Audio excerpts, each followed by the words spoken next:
사랑하는 성도님들, 오늘도 하나님의 은혜 가운데 여러분을 만나게 되어 참으로 감사합니다. 혹시 여러분 중에 밤마다 빈 방을 바라보며 눈물을 흘려본 적이 있으십니까? 아기 옷을 파는 가게 앞을 지나칠 때마다 가슴이 먹먹해지는 그런 경험 말입니다. 친구들이 아이 자랑을 할 때 함께 기뻐해 주면서도 마음 한편으로는 우리는 언제쯤 하고 속으로 삼켰던 그 말들이 있지 않으십니까? 병원을 오가며 수없이 들었던 다음에 다시 해보세요라는 말에 희망과 절망을 반복했던 그 시간들을 저는 압니다.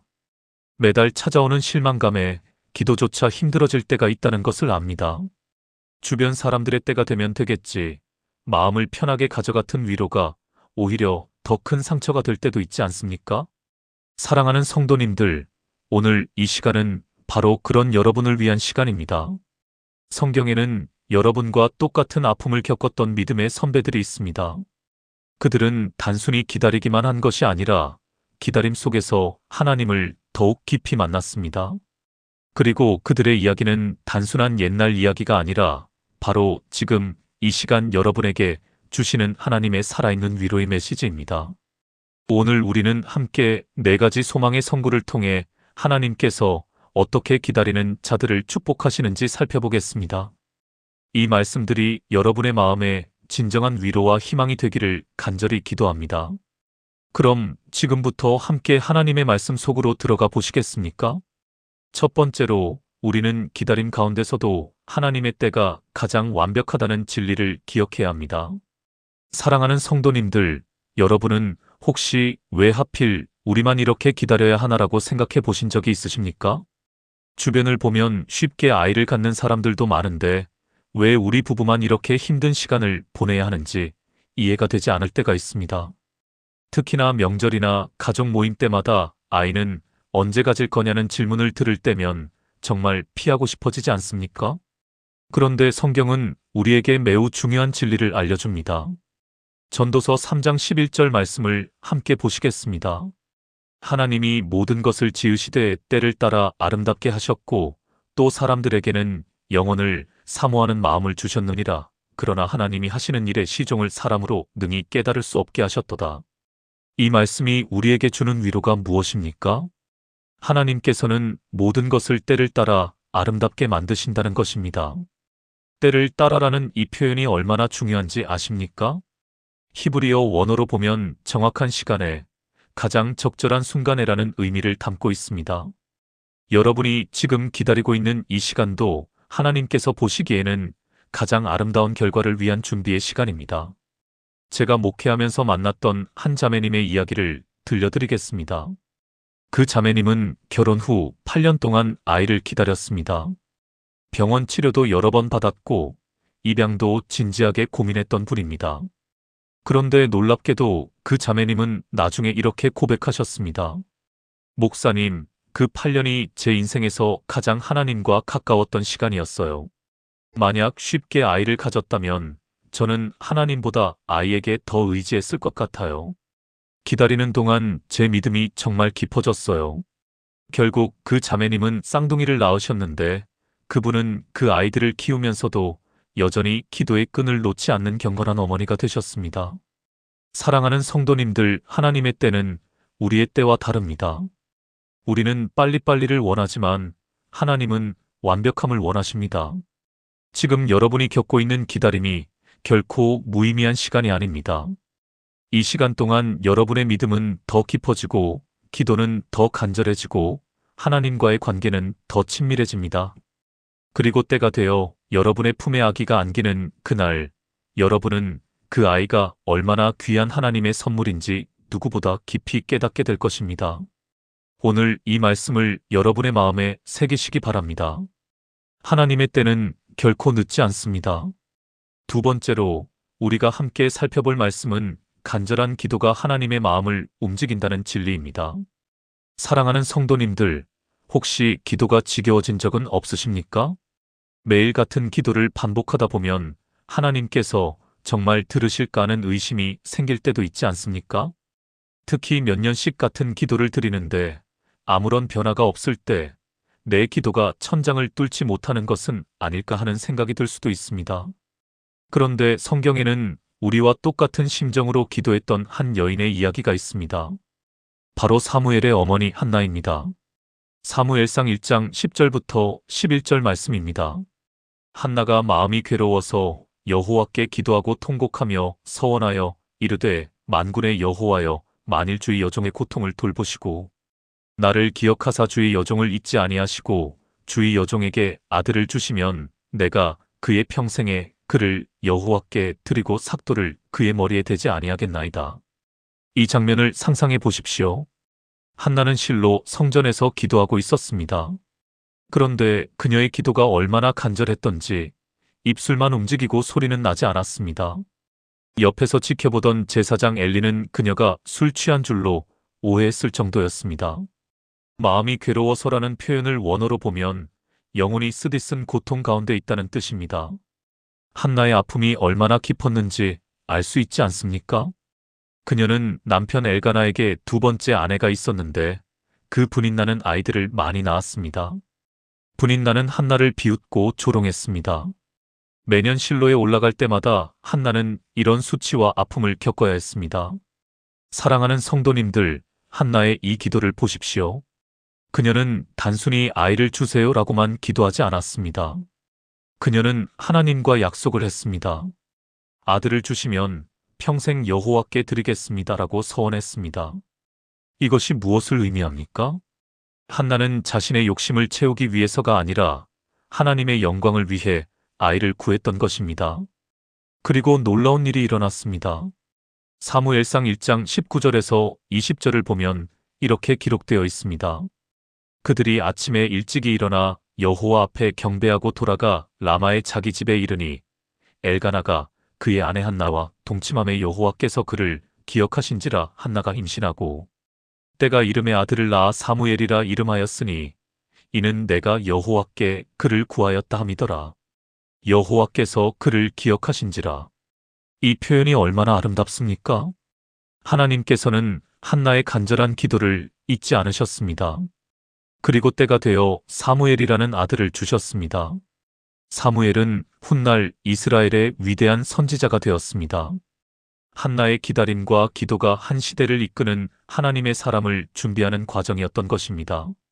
제가 섬기는 교회의 한 집사님 부부가 계십니다. 그 부부는 결혼 후 6년 동안 매일 새벽 기도회에 나와 눈물로 기도했습니다. 새벽 5시마다 교회 기도실에서 그 집사님의 기도 소리를 들을 수 있었습니다. 하나님, 저희에게 생명을 허락해 주세요. 그 아이를 통해 하나님께 영광 돌리겠습니다. 6년이라는 시간이 쉽지 않았을 것입니다. 그런데 어느 날 기쁜 소식이 왔습니다. 그 집사님이 임신을 한 것입니다. 그리고 건강한 딸을 낳았습니다. 지금 그 아이는 8살이 되었는데 벌써부터 찬양 인도를 도와주는 아름다운 어린이로 자라고 있습니다. 그 집사님은 지금도 간증합니다. 그 6년의 기도가 제 인생 최고의 신앙 훈련이었습니다. 그 시간이 없었다면 저는 이렇게 하나님을 의지하는 법을 배우지 못했을 거예요. 사랑하는 성도님들, 여러분의 기도를 포기하지 마십시오. 하나님은 여러분의 눈물 한 방울도 기억하십니다. 여러분의 간절한 기도가 하늘에 상달되고 있습니다. 한나처럼 진심으로 하나님께 나아가십시오. 그리고 여러분이 받게 될 그 아이를 통해 하나님께 영광을 돌리겠다고 고백하십시오. 하나님은 반드시 여러분의 기도에 응답하실 것입니다. 세 번째로, 우리는 불가능해 보이는 상황에서도 하나님은 기적을 행하신다는 진리를 붙잡아야 합니다. 사랑하는 성도님들, 혹시 의사로부터 자연 임신은 어렵습니다라는 말을 들어보신 적이 있으십니까? 의학적으로 가능성이 거의 없다는 진단을 받았을 때의 그 절망감을 저는 압니다. 나이가 많아서 건강상의 이유로 또는 다른 여러 가지 이유로 불가능하다는 말을 들었을 때 얼마나 큰 좌절감이 밀려오는지 압니다. 그런데 성경에는 의학적으로, 과학적으로, 상식적으로 완전히 불가능한 상황에서 아이를 낳은 여인의 이야기가 있습니다. 창세기 18장 10절부터 14절 말씀을 함께 보겠습니다. 그가 이르시되 내년 이맘때에 내가 반드시 내게로 돌아오리니 내 아내 사라에게 아들이 있으리라 하시니 사라가 그 뒤 장막문에서 들었더라.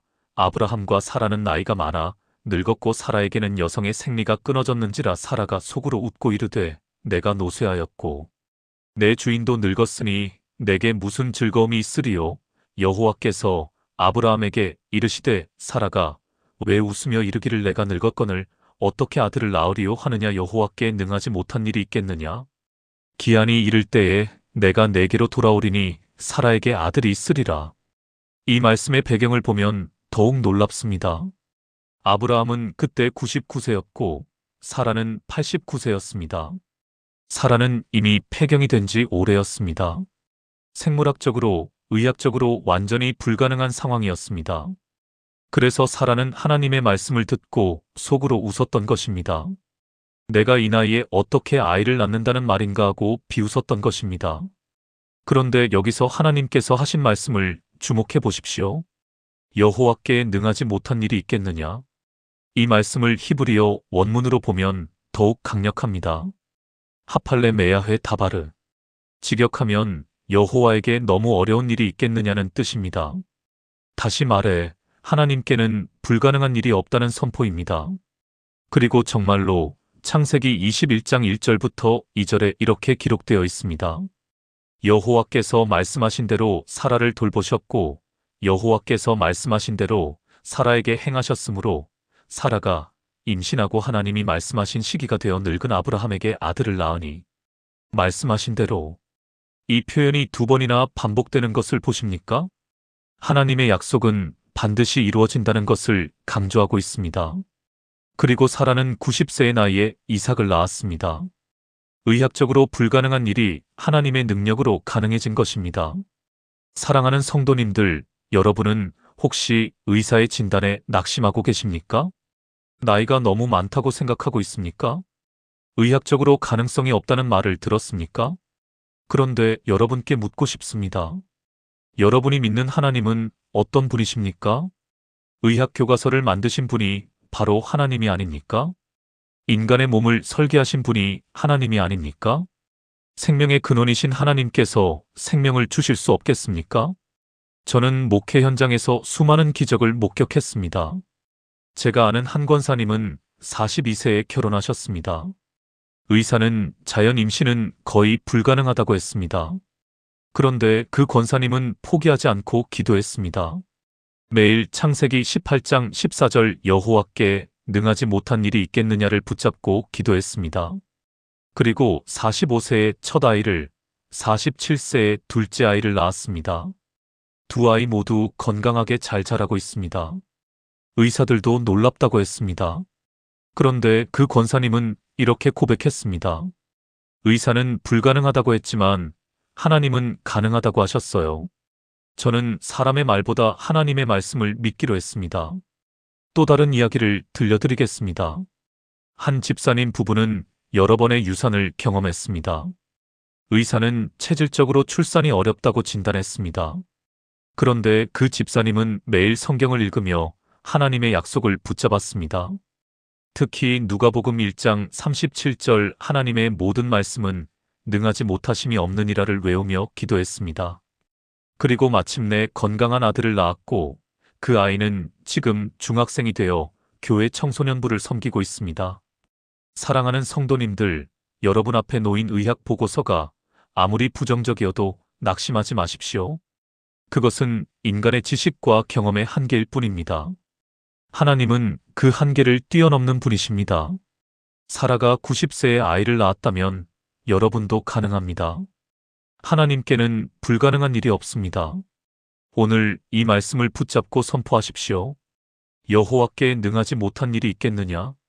네 번째로, 마지막으로 우리가 함께 나눌 말씀은 하나님의 축복은 때로 우리의 기대를 훨씬 뛰어넘는다는 진리입니다. 사랑하는 성도님들, 여러분은 아마도 지금 한 명의 건강한 아이만 주시면 감사하겠습니다라고 기도하고 계실 것입니다. 그렇지 않습니까? 쌍둥이나 여러 명은 바라지도 않습니다. 그냥 하나만, 건강한 아이 하나만 주세요라고 간구하고 계실 것입니다. 그런데 성경을 보면 하나님은 종종 우리의 기대를 훨씬 뛰어넘는 축복을 주시는 분이라는 것을 알 수 있습니다. 누가복음 1장 13절부터 17절 말씀을 함께 보겠습니다. 천사가 그에게 이르되 사가랴여 무서워하지 말라. 너의 간구함이 들린지라. 내 아내 엘리사벳이 내게 아들을 낳아주리니 그 이름을 요한이라 하라. 너도 기뻐하고 즐거워할 것이요. 많은 사람도 그의 태어남을 기뻐하리니 이는 그가 주 앞에 큰 자가 되며 포도주나 독한 술을 마시지 아니하며 모태로부터 성령의 충만함을 받아 이스라엘 자손을 주곧 그들의 하나님께로 많이 돌아오게 하겠음이라. 그가 또 엘리야의 심령과 능력으로 주 앞에 먼저 가서 아버지의 마음을 자식에게 거스르는 자를 의인의 슬기에 돌아오게 하고 주를 위하여 세운 백성을 준비하리라. 이 말씀의 배경을 보면 감동적입니다. 사가랴와 엘리사벳 부부는 모두 나이가 많았습니다. 누가복음 1장 7절을 보면 두 사람이 나이가 많더라고 기록되어 있습니다. 그들도 오랫동안 아이를 기다렸던 부부였습니다. 사가랴는 제사장이었는데 성전에서 분향하는 특별한 임무를 맡았을 때 천사가 나타났습니다. 그리고 천사는 단순히 아들을 낳을 것이다라고만 말하지 않았습니다. 그 아들이 주 앞에 큰 자가 될 것이며 모태로부터 성령의 충만함을 받을 것이며 많은 사람을 하나님께로 돌아오게 할 것이라고 예언했습니다. 다시 말해 하나님께서는 사가랴와 엘리사벳에게 단순히 자녀를 주신 것이 아니라 한 시대를 준비할 위대한 선지자 요한을 주신 것입니다. 세례 요한은 예수님의 길을 예비한 마지막 선지자가 되었습니다. 사가랴와 엘리사벳이 기다린 시간이 길었던 것은 하나님께서 더 큰 축복을 준비하고 계셨기 때문입니다. 사랑하는 성도님들, 이것이 바로 하나님의 방식입니다. 하나님은 우리가 구하는 것보다 훨씬 더 풍성하게 주시는 분이십니다. 에베소서 3장 20절에 이렇게 기록되어 있습니다. 우리 가운데서 역사하시는 능력대로 우리가 구하거나 생각하는 모든 것에 더 넘치도록 능히 하실 이에게 구하거나 생각하는 모든 것에 더 넘치도록.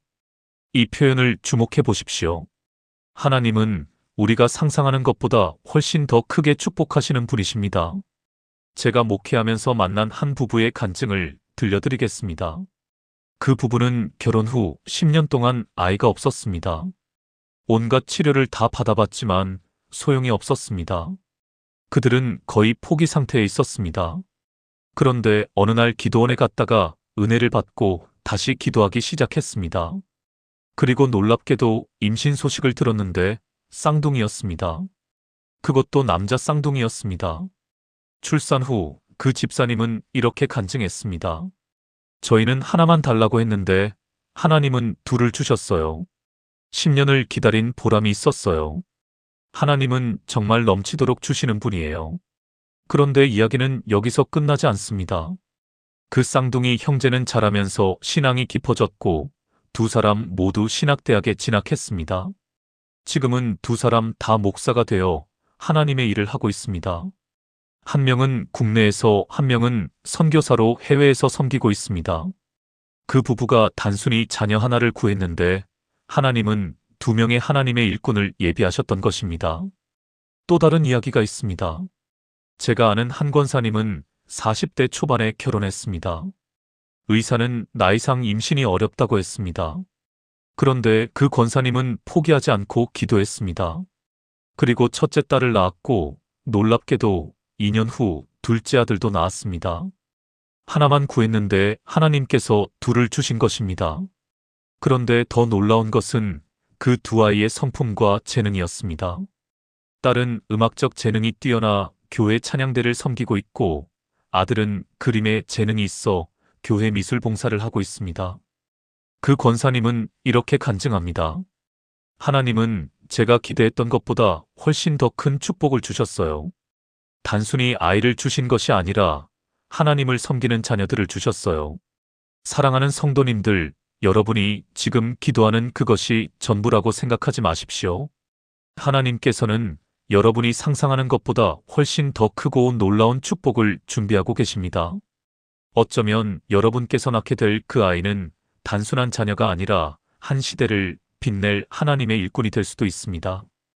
여러분의 기다림이 길었던 것은 하나님께서 더 큰 것을 준비하고 계셨기 때문입니다. 욥기 42장 12절에 이런 말씀이 있습니다. 여호와께서 욥의 말년에 복을 주사 처음보다 더 낫게 하시니 처음보다 더 낫게. 이것이 하나님의 축복의 패턴입니다. 여러분이 지금 겪고 있는 아픔과 기다림의 시간은 결코 헛되지 않습니다. 하나님께서는 그 모든 시간을 합력하여 선을 이루실 것입니다. 그리고 때가 되면 여러분이 구한 것보다 훨씬 더 풍성한 축복으로 채워주실 것입니다. 시편 113편 9절 말씀으로 오늘의 말씀을 정리하겠습니다. 또 임신하지 못하던 여자를 집에 살게 하사 자녀를 즐겁게 하는 어미가 되게 하시는도다. 할렐루야. 임신하지 못하던 여자, 바로 지금의 여러분을 가리키는 말씀입니다. 그런데 하나님께서는 그 여자를 자녀를 즐겁게 하는 어미가 되게 하신다고 약속하셨습니다. 이것은 단순한 희망사항이 아니라 하나님의 확실한 약속입니다. 사랑하는 성도님들, 오늘 우리가 함께 나눈 4가지 말씀을 다시 한번 기억하시기 바랍니다. 첫째, 하나님의 때는 가장 완벽합니다. 지금 여러분이 기다리는 이 시간도 하나님의 완벽한 계획 안에 있습니다. 둘째, 간절한 기도는 하나님의 마음을 움직입니다. 한나처럼 포기하지 말고 계속 기도하십시오. 셋째, 하나님께는 불가능한 일이 없습니다. 사라가 90세에 아이를 낳았듯이 여러분에게도 기적이 일어날 것입니다. 넷째, 하나님의 축복은 우리의 기대를 뛰어넘습니다. 하나님께서는 여러분이 구한 것보다 훨씬 더 풍성하게 주실 것입니다. 이 4가지 진리를 마음에 새기고 오늘부터 다시 기도를 시작하시기 바랍니다. 여러분의 눈물이 헛되지 않습니다. 여러분의 기다림이 무의미하지 않습니다. 하나님께서는 지금 이 순간에도 여러분을 위한 완벽한 계획을 진행하고 계십니다. 그리고 때가 되면 반드시 여러분의 품에 생명을 안겨주실 것입니다. 오늘 이 말씀이 여러분 모두에게 진정한 위로와 희망이 되기를 간절히 기도합니다. 여러분, 제가 전한 이 말씀이 도움이 되셨다면 좋아요 버튼을 눌러주시고 같은 아픔을 겪고 있는 분들에게도 이 영상을 공유해 주시기 바랍니다. 그리고 댓글로 여러분의 기도 제목을 남겨주시면 제가 함께 기도하겠습니다. 여러분 모두 위에 하나님의 크신 은혜와 사랑이 넘치기를 축원합니다. 머지않아 여러분 각자의 품에 하나님께서 예비하신 소중한 생명이 안기는 그날이 반드시 올 것입니다. 그날까지 믿음으로 기다리고 희망을 잃지 마시고 끝까지 기도하시기 바랍니다. 사랑하는 성도님들, 지금 이 순간에도 여러분을 위해 중보기도 하겠습니다. 하나님 아버지, 지금 이 말씀을 듣고 있는 모든 성도님들을 축복해 주옵소서. 아이를 기다리며 눈물 흘리는 모든 부모들에게 소망을 주옵소서. 의학적으로 불가능해 보이는 상황일지라도 주님께는 능하지 못한 일이 없음을 믿게 하옵소서. 사라에게 이삭을 주시고 한나에게 사무엘을 주시고 엘리사벳에게 요한을 주셨던 것처럼 이 시대의 모든 기다리는 부모들에게도 생명의 축복을 허락해 주옵소서. 그들의 기다림이 헛되지 않게 하시고 때가 되면 넘치도록 축복해 주옵소서. 그리고 그들이 받게 될 자녀들이 하나님을 경외하며 이 땅에서 주님의 영광을 드러내는 귀한 일꾼들이 되게 하옵소서. 오늘 이 기도를 예수님의 이름으로 드립니다. 아멘. 사랑하는 성도님들, 여러분 모두에게 하나님의 평강이 함께 하시기를 축복합니다. 다시 한번 말씀드립니다. 포기하지 마십시오. 여러분의 기도는 반드시 응답될 것입니다. 하나님께서는 신실하신 분이시며 약속을 지키시는 분이십니다. 여러분 모두를 사랑합니다. 그리고 여러분 모두를 위해 기도하겠습니다. 다음 영상에서 또 만나 뵙겠습니다. 샬롬.